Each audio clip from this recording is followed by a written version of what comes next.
Giving advice and sacred attention therapy. The therapeutic process is a mystery, and sacred attention therapy is no exception. To help demystify the process, I offer an introductory session to new aspirants. When I meet with an aspirant for the first time, I invite the meeting to A, get to know each other a little, B, learn about what has brought the aspirant to therapy and what their expectations are of the process, and C, share with the aspirant how I work and equally, if not more important, how I do not work. When I begin sharing with the aspirant how I work and do not work, I typically begin by talking about how I do not work. I explain that I do not give advice, and I share that I do not give advice for three important reasons. 1, it's none of my business how someone lives their life. I should be coming to a session with an aspirant in non-judgment. How someone lives their life is a divine fulfillment of their free will and the choices they make. It's not up to me to interfere with the aspirant's free will and decision-making. 2, I cannot know what is best for someone. I can only know what is best for me. The most I can do is help the person discover what is best for themselves. And the third reason I don't give advice is I have to let people live their own lives and learn their own lessons.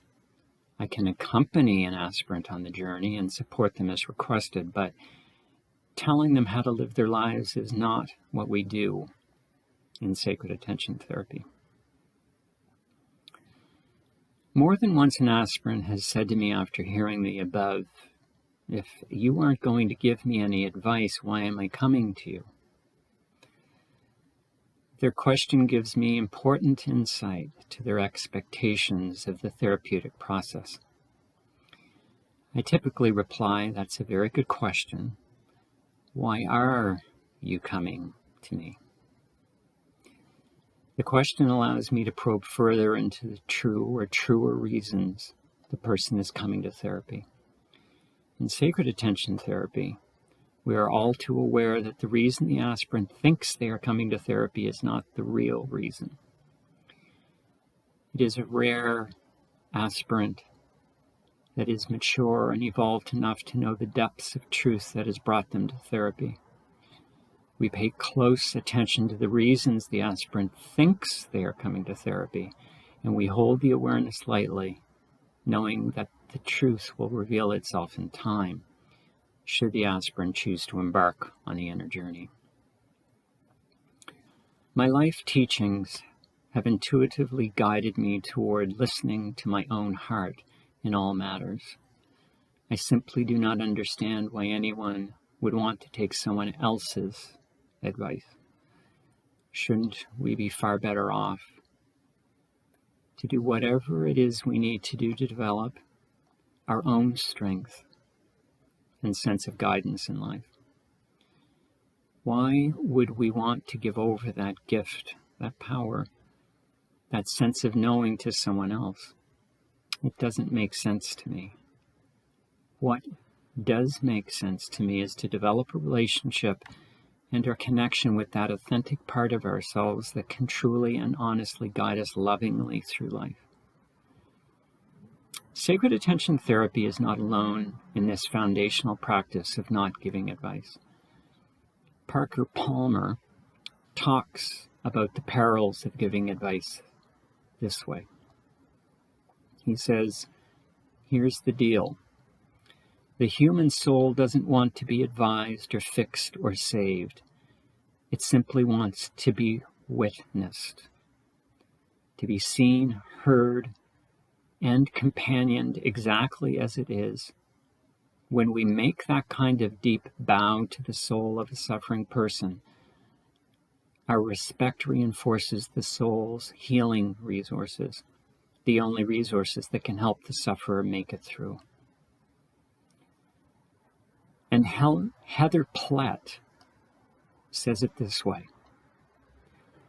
To truly support people in their own growth, transformation, grief, etc., we can't do it by taking their power away, that is, trying to fix their problems, shaming them, implying that they should know more than they do, or overwhelming them by giving them more information than they're ready for.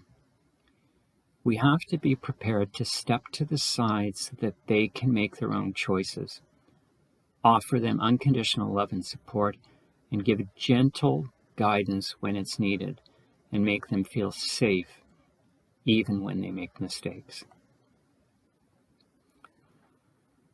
In our topsy-turvy world, people want answers. The reason people want answers is because they've lost their inner guidance system, their ability to know what is right for them. Richard Harvey writes, "What went wrong? Has there ever been a time when people looked so desperately for guidance, when their inner sense of referral was so lacking, when their alienation from their inner wisdom was so total?" In sacred attention therapy, if we do anything, we give the aspirant back to themselves. We offer, with our presence, to show once again the aspirant their true divine self, the self that is omniscient, omnipotent, and omnipresent. Through a process of listening with the whole self to the soul of the other, sacred attention therapy practitioners foster the removal of the blockages to truth. And that's all therapy is, nothing more, nothing less, the removal of blockages to truth. There is nothing right or wrong, good or bad about giving advice. But the old parable about giving a man a fish versus teaching a man how to fish comes to mind. As the parable goes, a man is given the opportunity to either give a man a fish to feed him and his family, or to teach the man how to fish.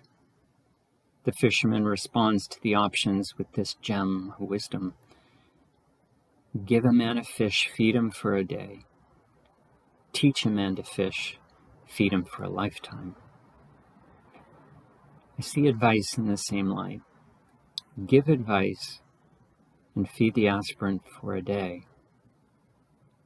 Witness and commune with the soul and feed the aspirant for a lifetime.